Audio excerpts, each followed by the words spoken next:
What is going on, everybody? This is Jackson, Chase, and Andrew from Dinger Dudes. And today we have a very special interview with former MLB infielder Danny Espinosa. You may know him for his time with the Washington Nationals, but he was also a Los Angeles Angel, a Seattle Mariner, and a Tampa Bay Ray. Danny, how's your summer going? And thank you for joining this interview. I appreciate it. Summer's going well. Got all the kids playing the World Series and playing a bunch of games, and it's getting warm out here. It finally broke the 100 mark out here, so Oh my goodness. it's getting warm, but it's a good time for baseball. Right, absolutely. It's been really hot in Georgia as well, so we know how you feel. I'll be out there. July 15th? I'll be in Georgia. We got three new teams franchising in Georgia, actually. Oh wow, that's incredible. Do you Yeah. know where in Georgia you guys will be playing at? We're not playing there. So the three teams that are franchising out there, I think, are up closer to the new stadium. I'm not familiar with. I never played the new stadium, but Okay, I right. believe it's up in that region up there. Okay, awesome. I mean, yeah, we've been to a lot of Braves games, especially this year at Truist Park, so we're very familiar with that area. So that's really cool to Yeah, hear. very cool. But I do want to get into my first question. I know as a former baseball player, you probably get this question a lot, but we recently interviewed Justin Masterson and we asked him who is the toughest batter he faced during his career. I wanted to ask you who's the toughest pitcher you faced during your MLB career, rather it be in the minors as well. Well, I guess that's a multifaceted, answer too, because who I deemed is very hard, maybe, was a very good pitcher. I might have hit well off of like Cliff Lee, who's a great pitcher. I mean, I think my career average was well over 400 against him. But I would say two of the guys that I struggled mightily with, and it was like a national thing. I don't know why, but it was Anibal Sanchez and Oh wow. and Ricky Nolasco. Those two guys. I mean, obviously there's DeGrom, all those guys were unbelievable pitchers, and by no Right. means Syndergaard, it's not fun at bat when you face those guys 3 days in a row. But I know it seemed like as an organization when I was with Washington, it felt like Anibal Sanchez and Ricky Nolasco owned us. So was there anything in particular about like their pitch style or just something that made it more difficult as opposed to like other pitchers that you faced throughout your career? I think that between the two of them, they were able to add and subtract on every pitch they had. They could throw their slider really hard, throw it really soft, play it more as a cutter, throw their curveball softer, throw it harder as a finish pitch. They could pitch it, 92, and then when they needed it, no 95, 96. It was just that they could plus and minus all of their pitches, and for whatever they had good stuff, but it seemed like it always got us. You know? But speaking of hitting, I know you were a switch hitter during your career. I wanted to know which side did you prefer hitting on?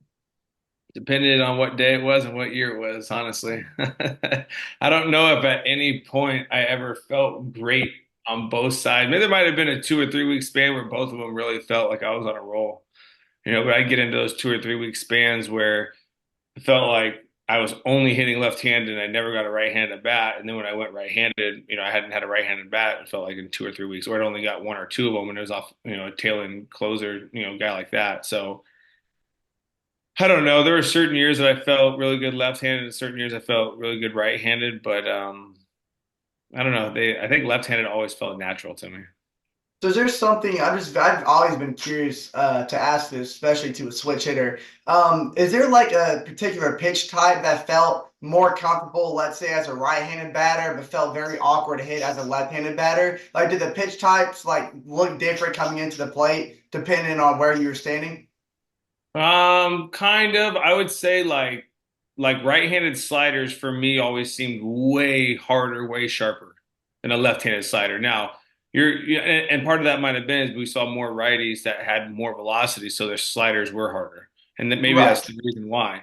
But it always seemed like the slider from a righty was much sharper than lefties. Now, obviously, you would face your tail end lefties that would have powerhouse sliders, and that would be an equal match. But it felt like left-handers had slower changeups that they could pull the string on a little bit more, and right-handers tended to have a little bit sharper, harder of a slider.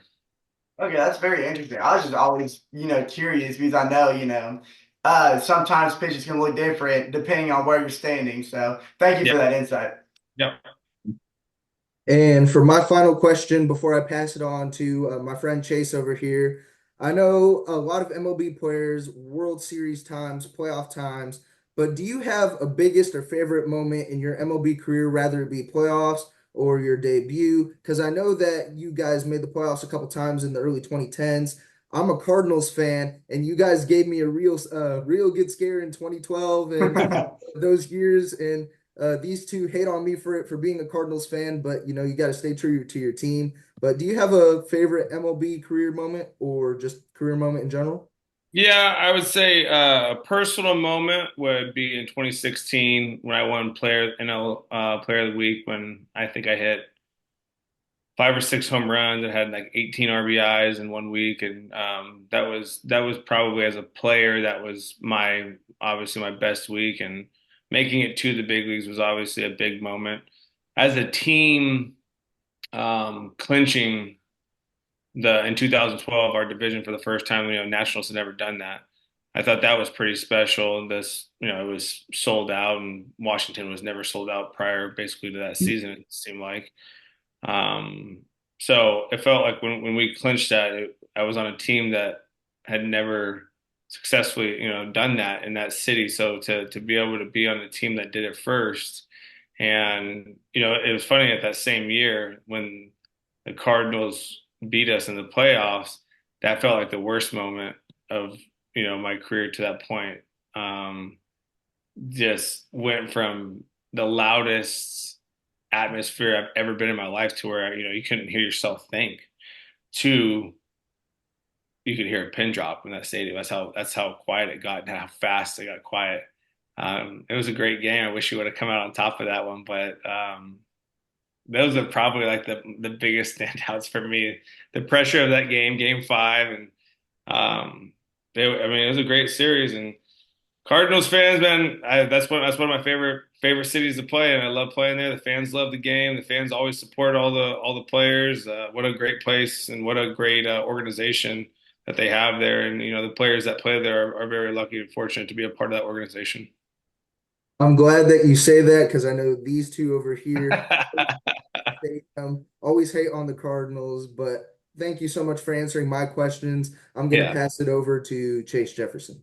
All right. So I know how you just mentioned, you had the honor of being on the Nationals when they clinched their first division title in history. But another honor you had when I was doing some research is back when you were a freshman at Long Beach State University, where you won you were the first player in Long Beach State history to be named the Big West Conference Player or Freshman of the Year, excuse me. And I thought you batted a 281, and you were even named a freshman All-American by Collegiate Baseball. So I just want, if you don't mind, just explain a little bit what those honors meant to you, especially as a freshman in college, and how that kind of boosted your confidence and what it did to your confidence just in general throughout the rest of your collegiate career.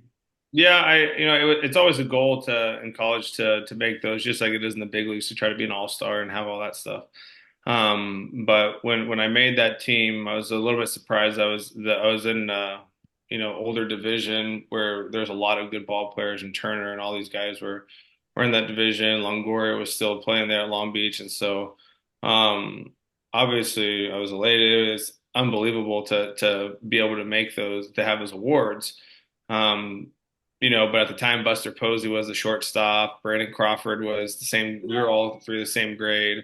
And so it was really cool, but I knew there was a lot of good ball players out there. So for me, I would say that the thing that probably pushed me the most was just myself to be better. And I was fortunate to have Tulowitzki always come back in the off season. I got to work out with him, all off season, and take my ground balls and hit with him. So I think being around someone like that taught me, how to go about stuff the right way is probably what helped push me to another level. Well, that's awesome to hear, and I'm actually glad you mentioned the mentorship of Tulowitzki because correct me if I'm wrong, the summer of 2007 is when you had the honor of playing for USA's collegiate edition team. Is that correct? Yeah, that's right. So I know you had you split shortstop duties with Jordy Mercer, and I was wondering if you can reflect on that experience, being part of that USA, collegiate edition team and the players and the type of mentorship you had around you. How did that affect you as a player? It was great to be able to play with that caliber of collegiate ball player, for a month and a half or 2 months, and to travel how a professional season would travel and play every single day, and to get the friendships that I got off of that team of Pedro Alvarez and Ryan Flaherty and Jordy Mercer and Ike Davis. Ike Davis, I think Ike was on that team, was he at first? I know him and I were on the 16-year-old team together. I want to say he was on that team, and Brett Wallace was on that team. But there was a lot of guys on that collegiate team. Lance Lynn, Cardinal guy, who have stayed longtime friends. Joe Kelly was on that team. Brian Man, Mattis. There's a lot of guys that I have continued relationship with, and maybe not as close always, but there's a couple guys I've definitely uh, remained very, very close friends with. And so I think when you're around a group of guys like that, and you at a young age, you learn to push each other to make each other better, and you see what other guys your age can do, that you've never played against. I think it helps you as a player to develop. He's making me reminisce of absolutely. the old Cardinals days. It's It's painting funny me. because we were actually just talking about Lance Lynn tonight because the Braves are about to play the Cardinals and Lance Lynn is on the mound. So we had a little conversation about Acuna last season hitting his grand slam to join the 30-60 club. But yeah, Lance Lynn, we know the type of pitcher he can be. So All right, don't count the Cardinals out tonight, I will say. But not at all. so you obviously got to play with a bunch of fantastic collegiate players during your time in college who turned out to be great MLB players just like you were. But growing up as a kid, did you have like your personal baseball icon or someone in particular that maybe you modeled your game after? Um, I mean, I think that the biggest guy I probably looked up to is Omar Vizquel, Oh, uh, wow. defensive shortstop, and that's like my prized possession, that glove right there.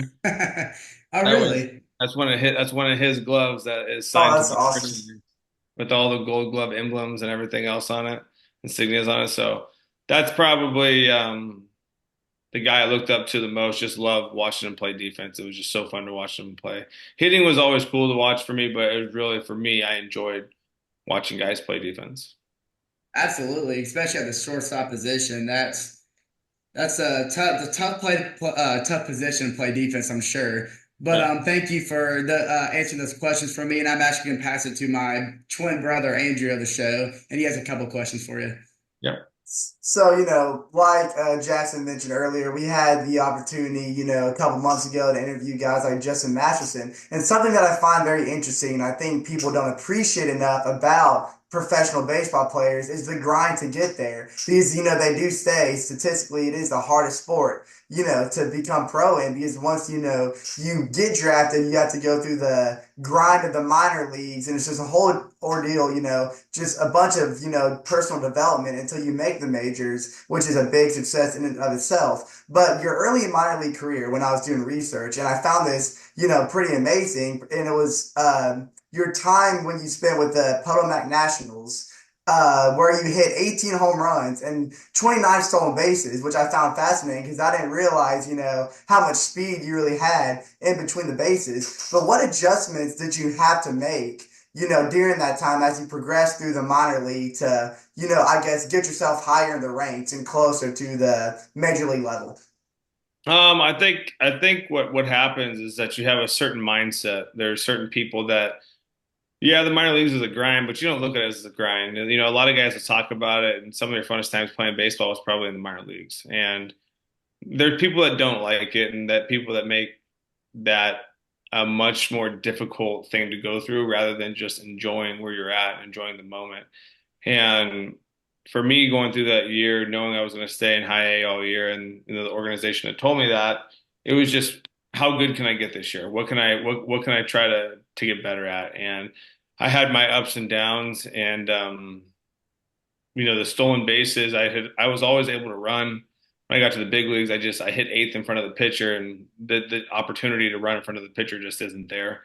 You don't want to make it out in front of the pitcher, either have the pitcher lead off or whatever it is. When you can be on second base on a single, you can score if he bunts you over. So the stealing was always there. I was always a smarter ball player than I was talented to as far as paying attention and seeing how I could take advantage of the game.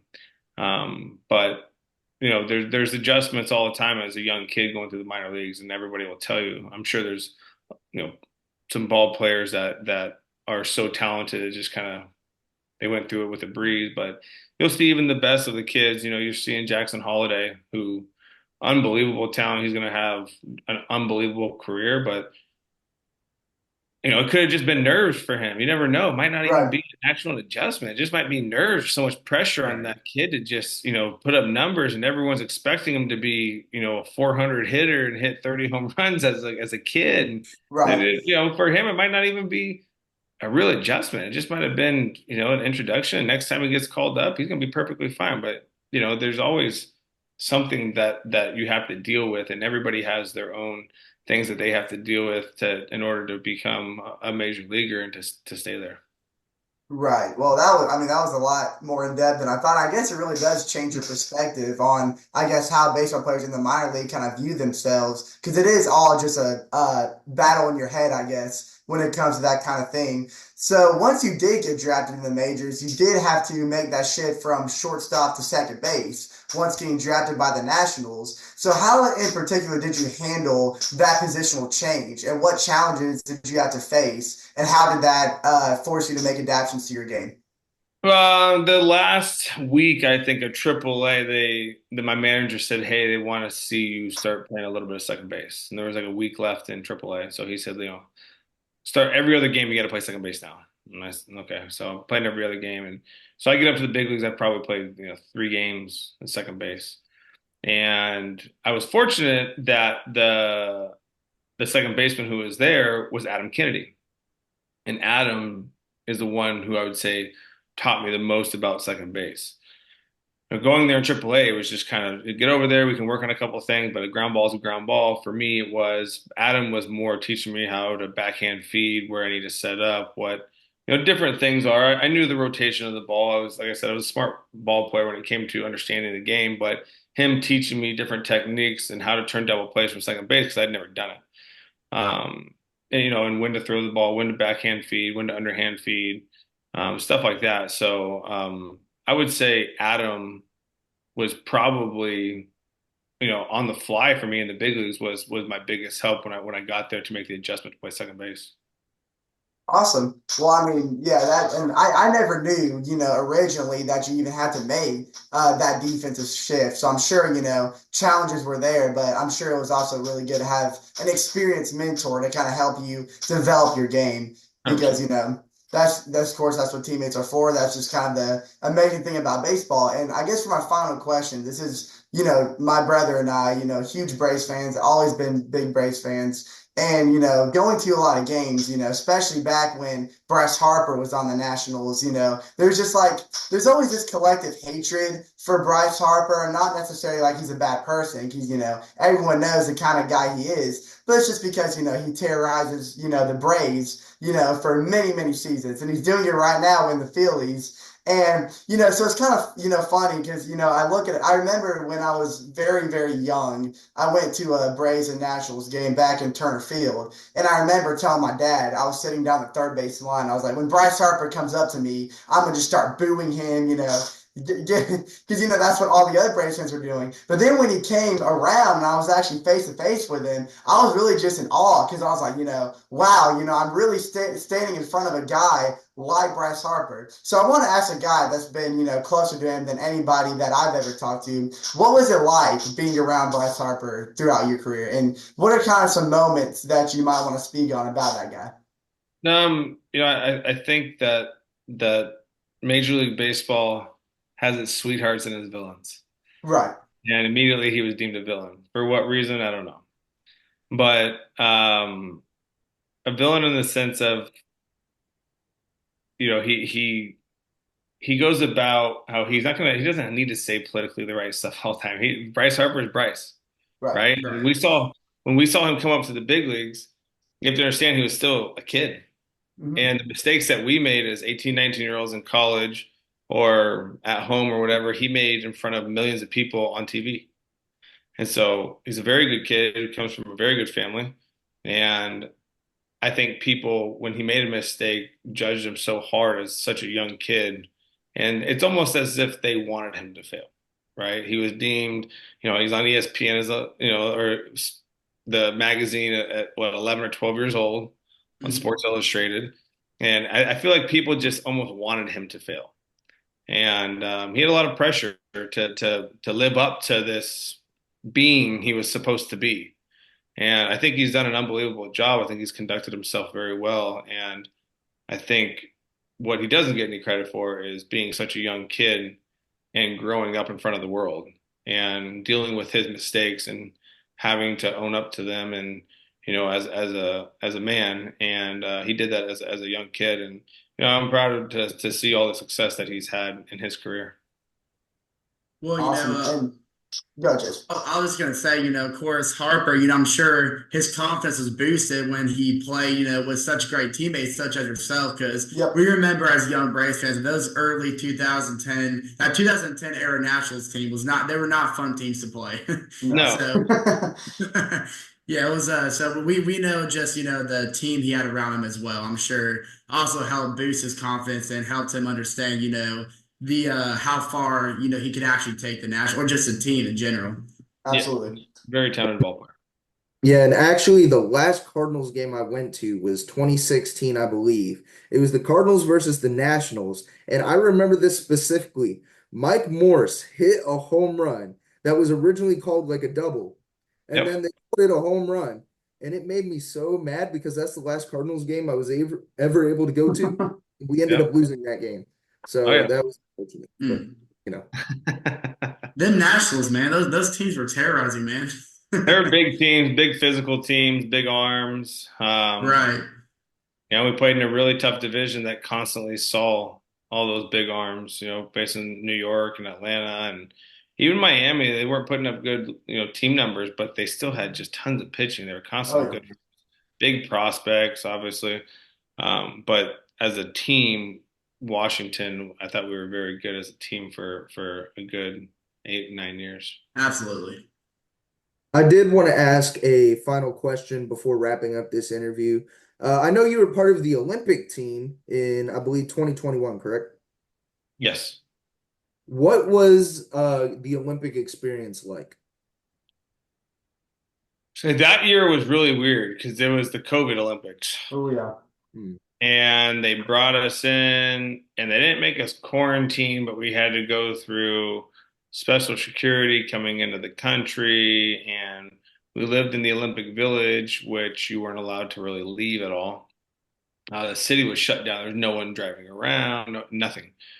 Um, every single Olympic game was zero attendance, except for unless you were an Olympic athlete, you could go to the games. But very awkward way to compete in sports to have no fans and very, very weird. It was still a great honor. And I was able to play for Team Mexico, which was a lot of fun. It was something I've always wanted to do. But it was weird to go through the Olympics in a completely different setting that they had never dealt with or anything else. But it's kind of crazy when you're there, you're living in the dorms or in the housing there. And I mean, you're with the best athletes in the world. All of these people that are runners and all these swimmers, everything, right? The guys you see on TV, these women you see on TV, and they are big athletes. I mean, I would say the majority of these sprinters, these female stuff, they're like 6 feet tall. I'd say that I felt really small. I'm not a big guy, but I'm 6 foot. I'm 210. I'm not a small guy, but I felt really small at the Olympics. I mean, all the power lifters and stuff that were there, the athletes. I mean, it's pretty unbelievable the athletes that are there to see these specialty talented athletes. It's a lot of fun. It's cool. That And that was that's honestly awesome to hear because I'm not very athletic, and non-athletic people don't play baseball. They talk about sports. And Right. again, I just wanted to thank you so much for joining this Zoom call. It was very nice to hear the life of a baseball player and what a baseball player endures. No, Absolutely. I appreciate you guys bringing me on.